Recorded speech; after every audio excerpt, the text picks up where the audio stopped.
حیض میں خواتین سے متعلق بہت ساری بے اعتدالیاں دنیا کے ہر مذہب میں رہی ہیں۔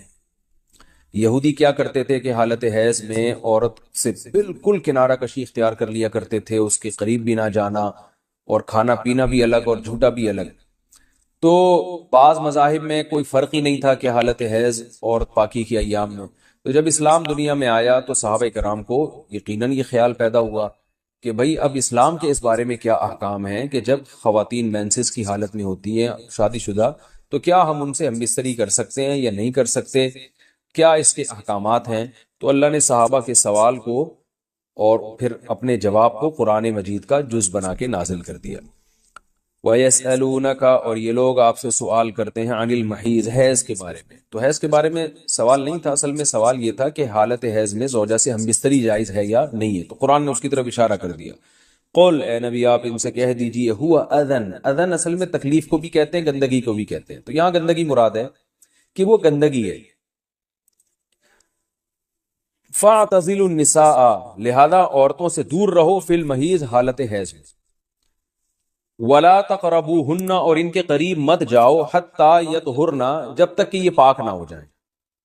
تو اس میں قرآن مجید نے جو لفظی ترجمہ ہے وہ قرآن کی آیتوں کا یہی ہے کہ ان سے کنارہ کشی اختیار کرو، لیکن احادیث سے ہمیں پتہ چلتا ہے کہ یہاں کنارہ کشی اختیار کرنا یہ کنایا ہے ہم بستری کرنے سے، یعنی ان سے ہم بستری کرنا تمہارے لیے جائز نہیں ہے۔ کنارہ کشی سے وہ جو یہودی کر لیا کرتے تھے وہ مراد نہیں ہے یہاں پہ، اور اس کی تفصیل احادیث میں۔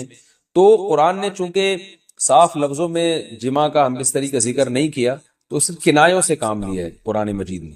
فَاعْتَزِلُوا النِّسَاءَ، ان سے اعتزال کرو، یعنی دور رہو ان سے۔ دور رہنے کا مطلب صرف دور رہنے سے یہ مراد ہے، صحیح حدیث ہے، نبی صلی اللہ علیہ وسلم نے فرمایا اصنعوا كل شيء الا النکاح، حالت حیض میں اپنی زوجہ کے پاس تم جا سکتے ہو، سب کچھ کر سکتے ہو سوائے جماع کے۔ تو انٹرکورس جو اسے کہا جاتا ہے وہ حلال نہیں ہے۔ تو باقی نبی صلی اللہ علیہ وسلم نے فرمایا کہ ایسے کنارہ کشی کے بالکل اس کا جھوٹا نہ پیو اور بالکل دور ہو جانا، اس کی اسلام میں اجازت نہیں ہے، اور نہ بستر الگ کرنے کی ضرورت ہے۔ تو یہ سارے قرآن کے کنائے ہیں۔ کنایا کا مطلب ہوتا ہے کہ آپ صرف اشاروں میں بات کر رہے ہیں، صراحتاً بات نہیں کر رہے۔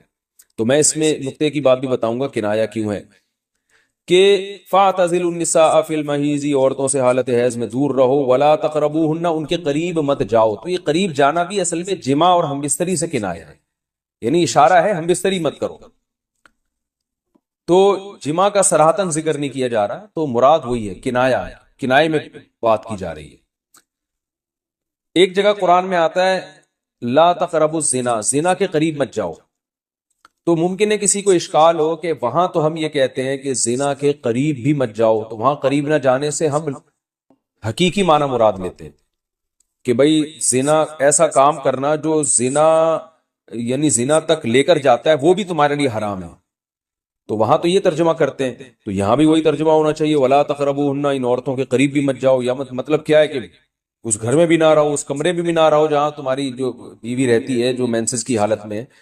تو یاد رکھیں وہاں چونکہ زنا کا لفظ اللہ نے صراحتاً ذکر کر دیا، کنایا کی اب ضرورت نہیں ہے، لہذا وہاں لا تقربو کا مطلب لا تقربو ہی ہے، یعنی قریب مت جاؤ۔ تو زنا کے قریب مت جاؤ یہ کنایا نہیں ہے، اس کا مطلب صاف کہ زنا تو دور کی بات ہے، کوئی ایسا کام بھی نہیں کرنا جو زنا کے قریب لے کے جاتا ہے۔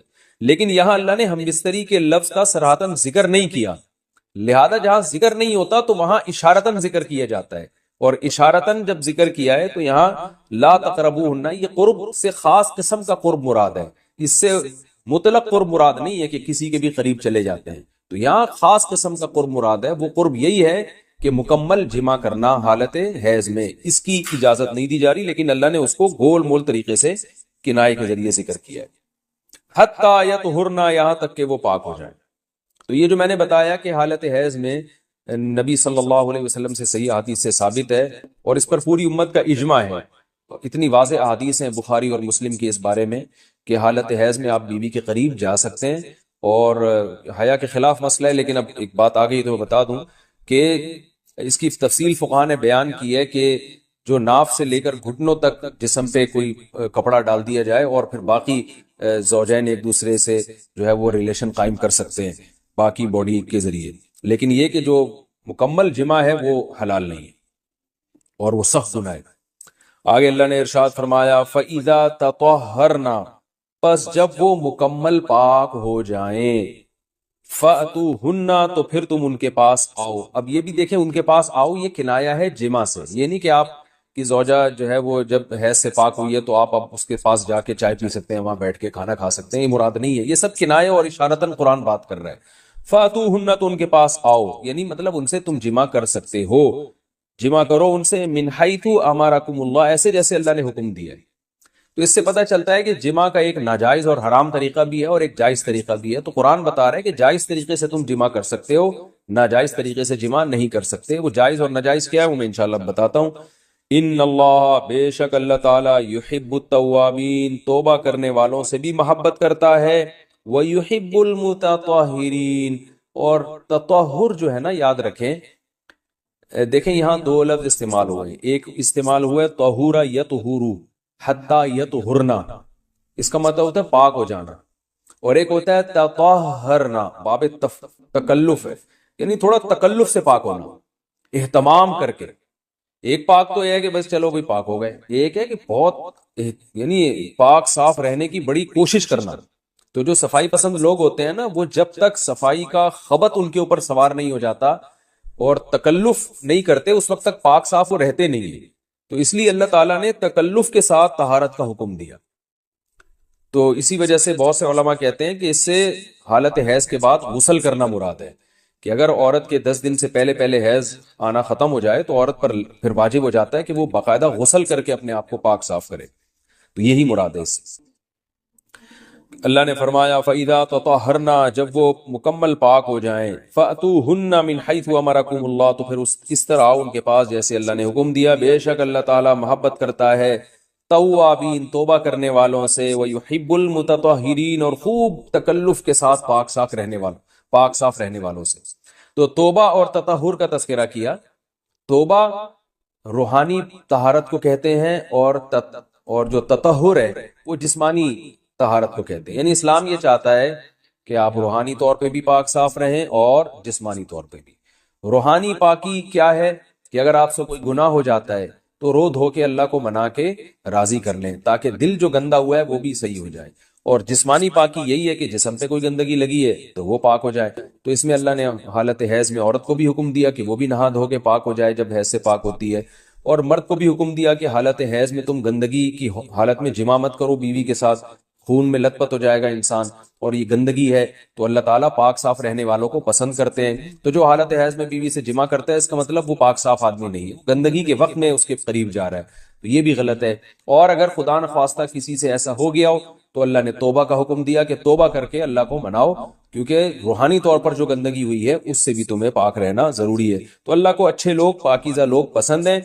تو حالت حیض کی آیتوں کے بعد اللہ نے یہ اس لیے حکم دیا تاکہ اس عمل کے دوران گندگی میں ملوث نہ ہونا پڑے، اور یہ حکمت بھی اللہ نے بیان کر دی کہ حالت حیض میں جمع سے ہم تمہیں اس لیے منع کر رہے ہیں کہ اللہ کو پاک صاف لوگ پسند ہیں، گندگی میں انوالو ہونے والے، ملوث ہونے والے لوگ اللہ کو پسند نہیں ہیں۔ میں پھر علمی نکات کے تحت انشاءاللہ اس کی مزید جو ہے وہ ڈیٹیل بیان کروں گا جب علمی نقطے بیان کروں گا میں۔ آگے اللہ نے ارشاد فرمایا نساؤکم حرث لکم، تمہاری عورتیں تمہارے لیے بمنزلہ کھیت کے ہیں۔ حرث عربی میں کھیت کو کہتے ہیں، تو بمنزلہ کھیت کے ہیں۔ جیسے بیج ڈالا جاتا ہے کھیت میں اور اس سے پیداوار بڑھتی ہے، تو عورت کی جو ایک حیثیت ہے، نیچر نے جو اس کی ایک حیثیت متعین کی ہے، وہ بھی ایک نسل بڑھانے کا ذریعہ ہے، جس میں مرد کا جو اسپم ہے وہ بطور بیج کے ہے اور جو اولاد ہے وہ ایک پیداوار کی طرح ہے۔ تو اللہ نے یہ یاد رکھیں، اس آیت کو نا بہت سارے غیر مسلموں نے عورت کے خلاف بہت نیگیٹیوٹی پھیلائی ہے کہ دیکھو اسلام عورت کی توہین کرتا ہے، اس کو کھیتی سے تعبیر کرتا ہے۔ تو کچھ لفظ کسی اور زبان میں جب وہ جاتے ہیں نا تو وہ توہین کا معنی دیتے ہیں۔ عربی میں جو حرث کا معنی ہے یہ تعظیم کے لیے ہے، توہین کے لیے نہیں ہے۔ اردو میں جو کھیتی کا معنی ہے وہ توہین کے لیے استعمال ہوتا ہے۔ کھیتی یعنی جو پاؤں میں روندی ڈالنے والی، اور زمین جو ہے نا پاؤں میں گویا روندی، اس کو روندا جا رہا ہے، تو اس لیے اس کا اردو میں بالکل اسی طرح جو لوگ ترجمہ کر دیتے ہیں کہ عورتیں تمہاری کھیتیاں ہیں، تو یہ ترجمہ میرا خیال ہے اس لیے درست نہیں ہے کہ اردو میں اس کا مفہوم ہی چینج ہو جاتا ہے۔ یعنی گویا ایک عزت کے لیے جو لفظ اللہ نے استعمال کیا وہ ذلت کا ذریعہ بن جاتا ہے۔ تو اس لیے کسی بھی زبان میں جب ہم کسی بھی لفظ کا ترجمہ کرتے ہیں تو اس زبان کے ہمیں محاوروں کو دیکھنا چاہیے کہ اس زبان میں یہ لفظ کس معنی میں استعمال ہو رہا ہے. مثال کے طور پر ہو سکتا ہے کتا کا لفظ کسی زبان میں وفاداری کے لیے استعمال ہوتا ہو. کسی کو لوگ ڈاگ کہتے ہو تو اس کا مقصد ہوتا ہے وفادار انسان ہے، لیکن ہمارے یہاں اردو میں گالی ہے وہ، اور آپ بولیں کہ بھئی وہ فلاں قوم ڈاگ کہتی ہے تو ہم کتا کہیں گے، تو آپ جب اس کا ترجمہ اردو میں کریں گے تو کتے سے نہیں کر سکتے. تو اسی طرح یہ عربی کا جو لفظ ہے اس میں بھی یہ چیز غور یعنی ملحوظ رہنی چاہیے. تو اس لیے اس کا ترجمہ کیا جائے گا تمہاری عورتیں تمہارے لیے پیداوار بڑھانے کا ذریعہ ہے، نسل بڑھانے کا ذریعہ ہے. فاتو حرثکم، تم اپنے اس نسل بڑھانے کے ذریعے کے پاس آؤ، انا شئتم، جیسے چاہو، وقدموا لانفسکم، اور اپنے نفسوں کے لیے آگے بھیجو، یعنی اولاد کی نیت سے آیا کرو زوجہ کے پاس اور آخرت کے لیے انتظام کرو، یعنی اولاد پیدا کر کے جو تاکہ دنیا اور آخرت میں تمہارے لیے، فیوچر میں تمہارے لیے کام آئے، دنیا بھی داخل ہے آخرت بھی داخل ہے. تو یہ آیت کا بھی ایک شان نزول ہے کہ صحابہ کرام تو چونکہ جو خواتین تھیں مکہ میں صدیوں سے وہ لوگ آباد تھے، ان کے سفر خاص طور پہ عورتوں کے سفر بہت ہی کم ہوا کرتے تھے. تو جب ہجرت ہوئی ہے اور جو ہے نا ہجرت کر کے بہت ساری صحابیات مدینہ آئی ہیں، تو مدینہ میں ان کے نکاح دوسری قوموں میں ہوئے، پھر انصار صحابہ سے بھی ہوئے. تو چونکہ تقویٰ تھا ان خواتین میں، للہیت تھی،